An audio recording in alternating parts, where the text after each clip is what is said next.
What's up, nerds and nerdettes and wee little nerdlings all? It's your buddy Big John and G for Two Gun Pixie presents Legendary Gaming! Yes!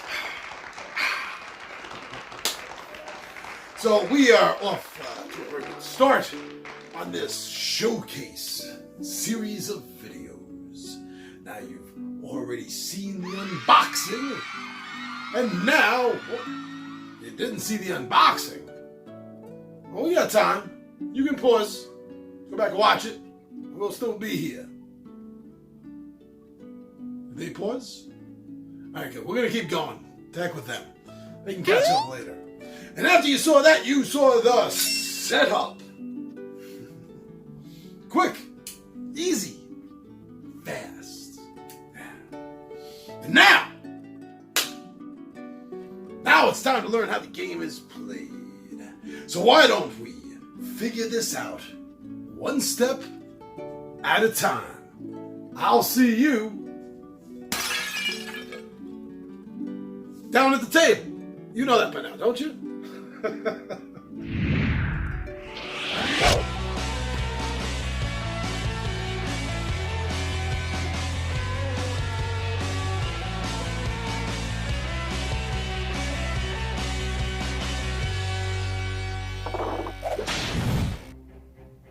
How to play the Bloody Inn. So I want to start with a little bit of a correction from our last video, and it's all my fault, my friends. I'm sorry. I had a little bit of trouble with the rule book, and something I thought I understood, I did not. So in the setup video, I pointed out that everyone was going to put out their room tokens, their keys to claim rooms until there were no rooms left, and that's not the correct way to do it. In a 3-player game, as I had done in the setup, and I am continuing for the how to play, players are going to get one chance to put a token with a key on it, right? So that's going to be their room that they claim. 2 rooms for a 3-player game will remain unused. I'm choosing room 5 and room 8. And another 3, I'm choosing room 4, 3, and 1 are neutral rooms. So that leaves the green player at room number 7, the red player at room number 6, and the blue player at room number 2. So I'm sorry I misunderstood that, everyone, but I wanted to clear that up right away before we jumped right into the how to play.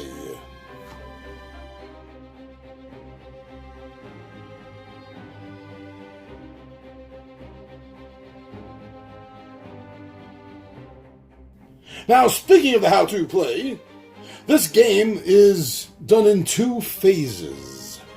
2 phases, my friends. So the first phase is the Welcome the Traveler phase. So the first player, which if you remember, according to the rules, is determined by the greediest player, and the rulebook defines the greediest player as the one with the most change in their pockets. So the first player, in this case, let's say green, was our Larfleeze. The first player is going to be taking off the top of the living deck for our travelers and gets to decide what room that they're going in. So I guess you're working behind the desk and you're assigning the keys, so to speak. So the Brigadier, you're going to bring the green one wants the Brigadier in his room. Sure. The Grocer, let's say he's going to put it in a neutral room. The Prince, he's putting in a neutral room. Cultivator in blue. Viscount in red. And the Concierge in the neutral room. And that is the Welcome Travelers. That is phase 1. So moving on to phase 2, the player action. So the players are going to get 2 actions. You do not get to do the actions back to back, however. Starting with the first player is going to choose one of the 4 actions. And as a reminder, they are all listed on your player card.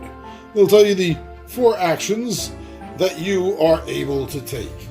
The first action is bribing a guest. Perhaps on your first action, you want to bribe a guest, because bribing guests and getting them on your side is how you're going to continue to make more money, as well as, well, murder guests and steal from them. So to bribe a guest, you need to spend their rank in gang members. So in order to bribe someone, you have to spend their rank in cards from your hand. And cards in your hand are these over here. I just have them on the table just so you can see them. They're going to be in your hand. That's what it says. It's going to be in your hand. So no one's going to see what you have. Other than everyone knows everyone starts with 2 peasants. So you look at their rank. In this case, the Brigadier is a rank 1. So if the first player wanted to bribe the Brigadier, you would have to spend one character, 1 card, 1 henchman. And in the case of a peasant, it's going to go to the bistro. Peasants never leave. This is their payment. They get to eat. They do a job, they get to eat. So now, the Brigadier, after notifying the doctor in the TARDIS that the Brigadier is here, the Brigadier is going to come over here and join forces with the green player. Now, another option you can do is to build an annex. So let's say you had the Viscount. You already bribed the Viscount, and the Viscount is in your hand. Now it says here, king-size bed. So if you decide to spend another renown, you have to spend 1 card worth of renown. You have to spend 1 card worth of renown in order to get him in your hand at some point. And then at another point later on, you decide that you want to build that annex. So you're going to spend another one, because that's a 1 renown. And this is going to come off to your side. Right over here. When you bought it, it comes over to your side. And then you spend another one to build the annex. And so now the annex allows you to hide bodies. But we'll get to that. We'll get to that in a moment. That's literally the next thing we're going to be talking about. Now, you also immediately earn 6 franc. When you build this annex, you will immediately gain 6 franc. Francs. Franc. So then in that case, the green, oh, I forgot to put these out. So in this case, the green player, everyone starts on 5. The green player just scored 6 by building that annex. So from 5 to 11 would be how you would score that. You would score that right away. The next option you have is to kill a guest. And like everything else, it is all based on the renown. Just as if you have to spend a certain amount of cards from your hand, gang members, people under your influence, in order to, let's say, get the Viscount that you did, you had to spend 1. Well, if the Viscount was in a room and you wanted to kill the Viscount, then you could spend a peasant in the bistro and you could kill the Viscount. However, I want to point out that if you have a character that has the guns on the top, if you have bribed them, and they are in your hand right now, then you don't have to discard to kill. So if you only need to discard 1, and you chose to discard the Brigadier, then it would cost you nothing to kill this individual. Now, the other option you have, the 4th option you have, is, well, after you kill a visitor, you're going to have to do something with the body. So if you have any corpses lying around, another option you have is to bury the body. And again, we're judging by renown. So this is 1 point renown. So you need to spend 1 card, 1 character, 1 mook or minion from your service, such as the peasant, to the bistro with you. And then you're going to be able to bury this. Now you need a place to bury this. At the start of the game, all the player aid cards act as a barn. You see, it's a barn 1. That means that 1 rank with 1 renown, 1 rank means that you can bury 1 body there. Now, the reason burying bodies is important is because if after all the turns are done, we're going to be moving into the next phase. One moment. Hold the horses, hit the brakes. Before, I do want to mention that there's technically a 5th option that you can do. You can pass. If for whatever reason you have absolutely nothing you can do, or you have some sort of plan that you're enacting, you can choose to pass. And when you choose to pass, you can do one of 2 things. You can either do nothing at all, or you can decide to turn in up to 10 points, 10 franc. Like, let's say he was at 17 at this point. We could turn in 10 of them, bringing the counter down to 7, but that means that that player would get a 10 franc mark, 10 franc check to add to their collection.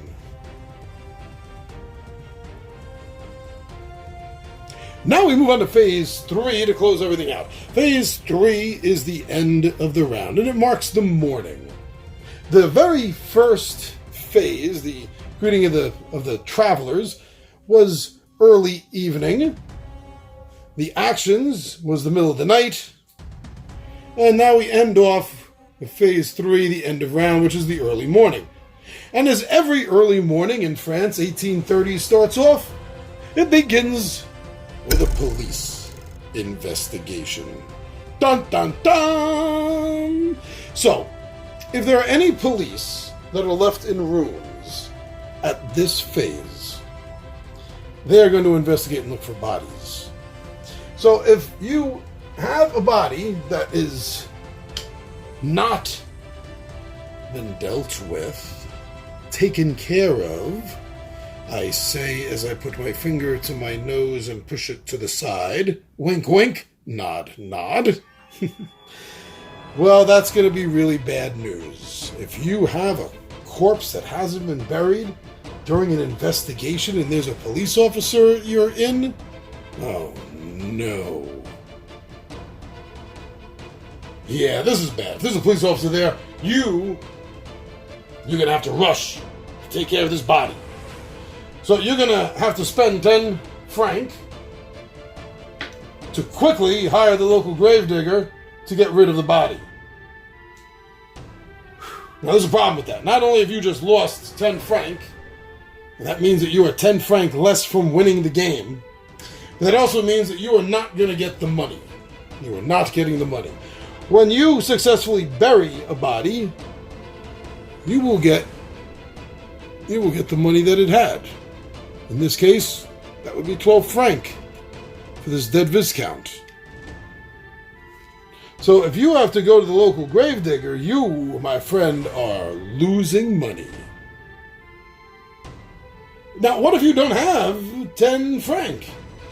Well, then you're just going to have to pay everything you have to that gravedigger and go to that 0 mark. What a nice guy, he did you a favor.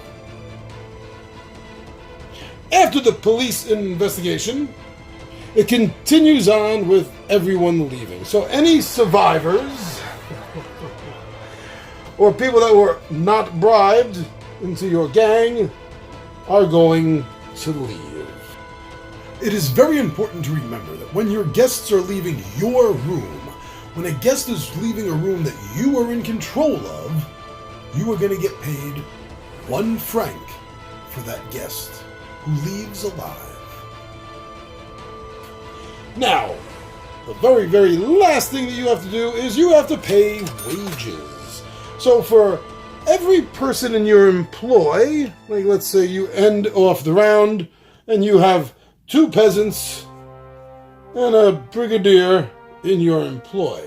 It is going to cost you 1 franc per Mookin minion that you have out. So in this case, it's going to cost red 3 points. 1, 2, 3, putting red, in this case, all the way down to 2. So be careful how many people you have to pay off. Now, as a little point of note, I'd like to mention that this game is really a set collection game. If you want to min-max, so to speak, what you're doing each turn, this is a set collection game. And I say that because of the synergy bonuses that similar colors have with each other, such as the cultivator. So if you take this cultivator, you bribe this cultivator, and then you build the annex. As soon as you build the vegetable garden, you will immediately earn 1 franc per red annex that you have built, including this one. So if you have 3 already, and then you bring this out, boom, that's 4 franc immediately for you right there as soon as you build this annex. And they do that with all of the different colors, such as purple with the novice. You get to get 1 extra franc for every purple annex that you have, including this building. And then if you notice, there is also some cards like this bishop. So you build the bishopric, and you immediately earn 4 franc. But at the end of the game, you earn an additional 4 franc per purple card in the exit stack. So that's all the way down here. In the exit stack. That's all the way down here. So you would go through the entire stack at the end of the game and get 4 extra for each one in there.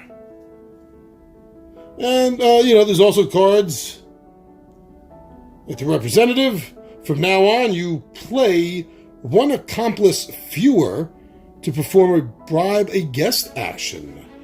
So if we have a guest who is rather expensive, like let's say this 3-point bishop here, and you already have that card out, then you're going to be only needing to pay 2 accomplices, not 3. So be careful with the strategy, and remember that when you work on sets, it's going to strengthen your overall goal. Now, this game is going to continue through 2 stacks of the guests. Through 2 stacks of the guests, you're going to go through, and at the end of the second stack of guests, everyone is going to calculate their score. So depending on where by the end of the game all this ended up, you're going to go through and you're going to add whatever francs that you have collected during the game. You're going to add those in to your final score. Because this scoreboard, the in here, this is like a fixed point in time, my friends. This never goes above 40. You can never go above 40 on this.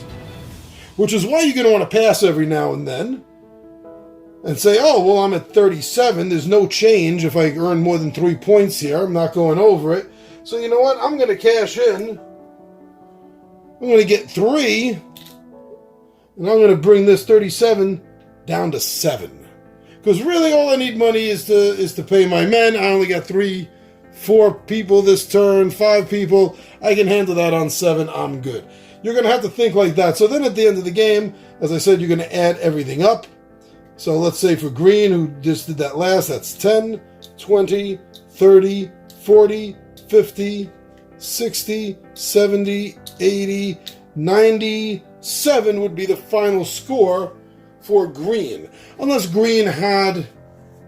There are 2 cards in here. The Prince. Yeah, here they are. There's the Prince. And right there. As it says at the end of the game, earn 3 franc per check that you have. Per check that you have. So is that 77, 10, 20, 30, 40, 50, 60, 70, 80. So that was 97. 97 3, 6, 9, 3, 6, 9, 18, 21, 24, 27. So that would be another 27 if green had the prince. The grocer lets you do it in a similar fashion. At the end of the game, earn 4 franc per blue card in the exit stack. So all the blue cards that survived, if there are any, that's purple.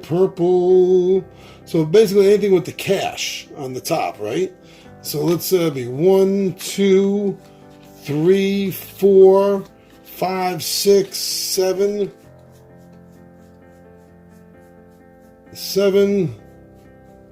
8. That would be another 8. What, like 32? Is that 32? I think it's late. Is my math right? So that'd be like another 32 points that red, let's say, would get at the end of the game. So be careful. Keep your eyes on them.